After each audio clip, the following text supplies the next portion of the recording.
दोस्तों, time travel या समय यात्रा एक ऐसा रहस्यमय कॉन्सेप्ट है जिसके रहस्यों को अगर जान लिया जाए तो मानव अमर बन सकता है। वो काल के परे जाकर मृत्युंजय हो सकता है। इतिहास में समय समय पर हमारे सामने दुनिया के अलग अलग हिस्सों से समय यात्रा के किस्से सामने आते रहे हैं, जहां कोई व्यक्ति गलती से समय के दूसरे आयाम में प्रवेश कर जाता है। बड़े वैज्ञानिकों ने भी समय यात्रा को एक संभावना बताया है, लेकिन आज तक विज्ञान इसे नियंत्रित रूप से करने में समर्थ नहीं हो सका है। भारत के महान ऋषि मुनि और सिद्ध संत निश्चित ही प्राचीन काल से मृत्युंजय होते रहे हैं और वो समय के पूरे रहस्य को जानते हैं, लेकिन वो ऐसे गूढ़ ज्ञान आम इंसानों को नहीं देते। भारत में समय यात्राओं के किस्से भी इसीलिए सामने नहीं आते क्योंकि इन्हें कभी रिपोर्ट नहीं किया गया। साथ ही हमने इतिहास में काफी बुरा समय देखा है।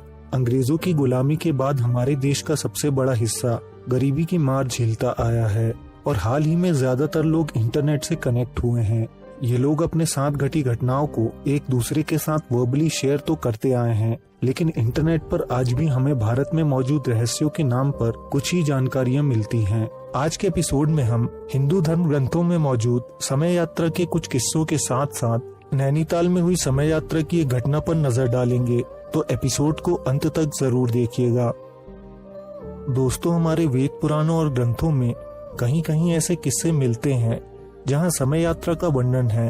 भगवत गीता के 8वें अध्याय के 17वें श्लोक में बताया गया है कि ब्रह्मा जी का एक दिन 1000 महायुगों के बराबर होता है। इसे अगर कैलकुलेट किया जाए तो अर्थ के 4 trillion 32 billion years Brahma ji के एक दिन के बराबर हैं। विज्ञान इसे थ्योरी ऑफ रिलेटिविटी कहता है, जिसका मतलब ब्रह्मा जी किसी ऐसे आयाम में रहते हैं जहां का समय हमारी धरती के अनुसार बेहद धीरे बीतता है, या फिर हमारी धरती का समय उनकी तुलना में बेहद तेज बीतता है। भगवत गीता के श्लोक की सत्यता की पुष्टि हमें महाभारत काल में घटी एक घटना से हो जाती है। उस दौरान आधुनिक द्वारिका के स्थान पर काकुदामी नाम के एक राजा राज्य करते थे। राजा को एक पुत्री की प्राप्ति होती है जो अग्नि कुंड से उत्पन्न हुई थी। इस पुत्री का नाम रेवती रखा गया, जो जन्म से ही असाधारण थी। रेवती जब बड़ी हुई तो उसका सौंदर्य इतना बढ़ गया कि धरती पर कोई भी स्त्री रेवती की खूबसूरती के आसपास भी नहीं थी। राजा को रेवती की शादी की चिंता सताने लगी, लेकिन राजा की नजर में रेवती के लिए कोई वर उपयुक्त नहीं था। राजा काकुदामी रेवती को लेकर ब्रह्मलोक की ओर निकल पड़े। उन्हें उम्मीद थी कि अब ब्रह्मा जी ही रेवती के लिए सबसे उचित वर बता सकते हैं। जब ये दोनों ब्रह्मलोक पहुँचे तो वहाँ ब्रह्मा जी की सभा में गंधर्व और अप्सराएं नृत्य संगीत से सबका मनोरंजन कर रहे थे। काकुदामी ने संगीत खत्म होने का इंतजार किया। वो ब्रह्मा जी के पास पहुँचे और उन्हें अपने आने का कारण बताते हुए कुछ ऐसे राजाओं की सूची दी जो काकुदामी को पसंद थे। ब्रह्मा जी ने काकुदामी से कहा कि ब्रह्मलोक में समय की गति धरती से अलग है। जितनी देर में आपने यहाँ नृत्य संगीत का आनंद लिया, उतनी देर में धरती में 27 युग बीत चुके हैं। अब ये सूची किसी काम की नहीं है। ब्रह्मा जी ने उन्हें बताया कि राजा का राज्य और संपत्ति भी बहुत पहले ही नष्ट हो गई है। उस युग से सिर्फ राजा और उनकी पुत्री ही बचे हैं। काकुदामी ये सब सुनकर बहुत दुखी होते हैं। तभी ब्रह्मा जी उनसे कहते हैं, इस समय धरती पर विष्णु के अवतार कृष्ण और उनके भाई बलराम मौजूद हैं। आपकी पुत्री के लिए बलराम जी सबसे उपयुक्त वर हैं। अब राजा तुरंत ही रेवती को लेकर धरती आते हैं और देखते हैं कि यहाँ सब कुछ बदल चुका है। यहाँ की जलवायु काफी दूषित हो चुकी है। जानवर, पशु, पक्षी और इंसान सभी का आकार छोटा हो चुका है और आध्यात्मिकता भी काफी कम हो चुकी है। राजा सीधे कृष्ण और बलराम के पास पहुँचते हैं और उन्हें सारा किस्सा बताते हैं, लेकिन रेवती सतयुग से थी, इसलिए उनका आकार बलराम से काफी बड़ा था, जिसका समाधान करने के लिए बलराम अपना हल उठाते हैं और रेवती को स्पर्श करके उनके आकार को छोटा कर देते हैं। ये किस्सा संभवतः समय यात्रा का पहला किस्सा था। दूसरा किस्सा महर्षि मुचुकुंद का है, जिन्होंने अनजाने में समय यात्रा की थी।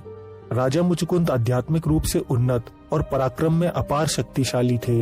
एक समय स्वर्गलोक में दैत्यों ने आक्रमण कर दिया और उनकी संख्या इतनी ज्यादा थी कि वो देवताओं पर भारी पड़ने लगे। देवराज इंद्र ने धरती पर आकर महर्षि मुचुकुंद से प्रार्थना की कि वो उनकी तरफ से युद्ध लड़ें। मुचुकुंद तुरंत ही देवराज के साथ स्वर्गलोक पहुँचे और उन्होंने दैत्यों का वध किया। जब विदा लेने की बारी आई तो इंद्रदेव ने राजा मुचुकुंद से कहा कि आप कृपा करके कोई वरदान मांग लें, जो भी आपकी इच्छा होगी वो पूरी कर दी जाएगी। सिर्फ मोक्ष देना देवराज इंद्र के हाथ में नहीं था। राजा ने इंद्र से कहा उनके पास सब कुछ है, वो सिर्फ नीचे जाने की आज्ञा चाहते हैं। तभी इंद्रदेव ने उन्हें बताया कि जितनी देर में उन्होंने दैत्यों से युद्ध किया उतनी देर में पृथ्वी में 1000 साल बीत चुके हैं।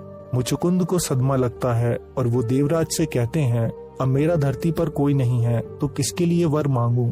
आप मुझे ऐसा वरदान दीजिए कि मैं बस सोता रहूं।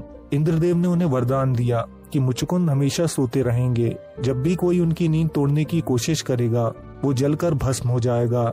और जैसा कि हम सब जानते हैं, भगवान कृष्ण ने काल्यवन का वध करवाने के लिए महर्षि मुचुकुंद की इसी योगाग्नि का प्रयोग किया था। दोस्तों, उत्तराखंड के खूबसूरत हिल स्टेशन नैनीताल में एक ऐसी अजीब घटना हुई जो आज भी वहां के लोग भुला नहीं पाए हैं। ईयर 1965 नैनीताल में वासु भनोट नाम का एक लड़का रहता था जिसकी उम्र 33 वर्ष थी। एक दिन वासु सतारली में अपने चाचा के पास जाने के लिए यात्रा पर निकलता है जो वहां से 90 किलोमीटर दूर था। ये 13 अक्टूबर 1965 का दिन था। वासु यात्रा करते करते थक गया तो उसने थोड़ा रुककर आराम किया और उठकर फिर आगे बढ़ा। सतारली आने के कुछ ही दूर पहले वासु को कुछ अजीब दिखाई देने लगता है। वहाँ चारों तरफ एक अजीब सा कोहरा छा गया जिसकी वजह से कुछ भी देखना मुश्किल लग रहा था। उसे लगा पहाड़ी इलाकों में कोहरा होना आम बात है, इसलिए वो धुंध के अंदर प्रवेश कर जाता है। और जैसे ही वो धुंध से बाहर आया उसे वो गांव नजर आता है। लेकिन गांव अब कुछ बदला हुआ था। उस गांव में सड़क के किनारे एक झील मौजूद होती थी जिसे वो बचपन से देखता आया था। उस दिन वो झील गायब थी। वो आश्चर्य से भरा हुआ अपने चाचा के घर पहुंचता है। दरवाजा खोलने वाले व्यक्ति उसके चाचा नहीं होते। उनका कहना था कि जब से ये मकान बना है तब से वो ही यहाँ रहते आए हैं। वासु का सर चकराने लगता है। वो हर साल अपने चाचा के गांव रहने के लिए आता था, लेकिन अचानक सब कुछ बदल चुका था। वो गांव वालों से पूछताछ करता है तो वो सभी उस अनजान इंसान की बातों को सही ठहराते हैं। वो जब अपने चाचा और उनके परिवार के बारे में पूछता है तो गांव वाले बताते हैं कि उनकी मौत 20 साल पहले एक दुर्घटना में हो गई थी। अब वासु को लगा कि ये कोई षड्यंत्र है।